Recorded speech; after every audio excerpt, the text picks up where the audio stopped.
Hello mga langga! Welcome back to our channel. Today is December 24.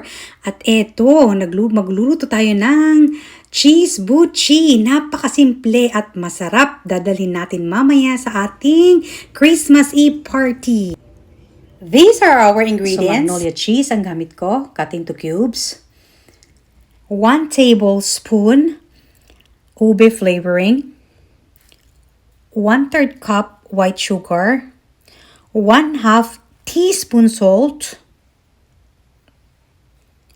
2 cups of glutinous rice, powdered siya, and 3/4 cup hot water. So we're going to mix all together the ingredients. That's the sugar, salt,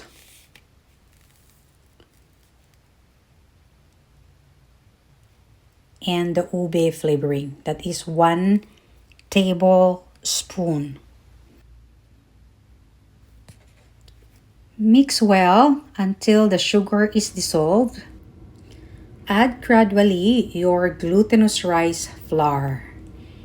And then make a dough using your clean hands. If you feel that the hot water is not enough, just add a little bit. Just like what I'm doing right now.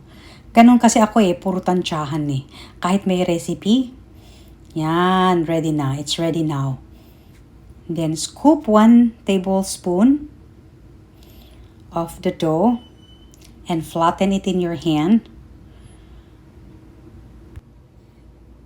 Then put 1 cube of cheese there at the middle and form it into a ball using your hands. Ganyan, gagawa ka ng bola. And then roll it into sesame seeds. Ayan, pag nakaano na ng bola, then roll it into the sesame seeds. While rolling it on the sesame seeds, you have to make sure that the sesame seeds will really stick on it. Ayan, marami na tayong nagawa mga langga. So, ganyan ang process. Ulit-ulitin mo lang siya. Gawa ng ball. I-roll mo sa sesame seeds. Ayan, tapos na tayo. Mabilis lang siya. And then, magpainit ka ng oil. Mantika. Pag mainit na mantika, saka ka maglalagay. Ayan, ilalagay mo lang siya. Isa-isa lang siyang ilagay. Pag lumitaw siya, antayin mo siyang lumitaw. That shows na luto na siya. So, wait until it floats. Ayan na. Nag-float na sila. So, pag nag-float siya, if it floats, wait for 1 more minute. Ayan, 1 minute is over. So, kailangan tanggalin na natin. Luto na siya. Oh, wow, mga langga. Excited na talaga akong tikman. Bago natin dadalhin sa ating mga kaibigan mamaya sa aming Christmas Eve party, ay of course titikman natin. Titignan muna natin kung masarap nga. Kasi syempre kailangan nating siguraduhin masarap bago nating dadalhin doon.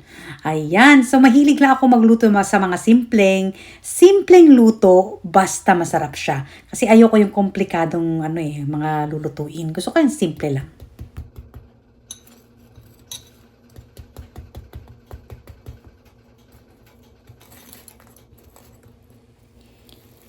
Moment of truth na tayo mga langga. Tingnan natin. First time ko magluto ng ganitong buchi mga langga.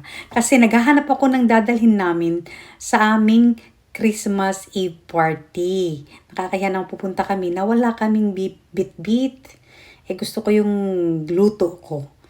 Ayan. Nakikita natin yung cheese sa loob Look mga langga. Cheesy inside. Ang tawag natin dyan is ube cheese. Buchi.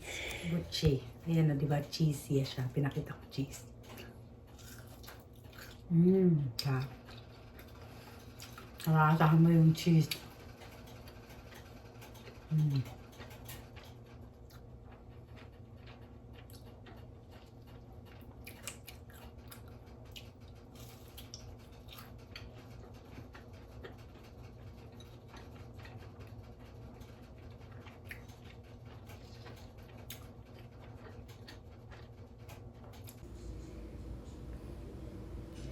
Hindi tayo mapapahiya nito mga langga.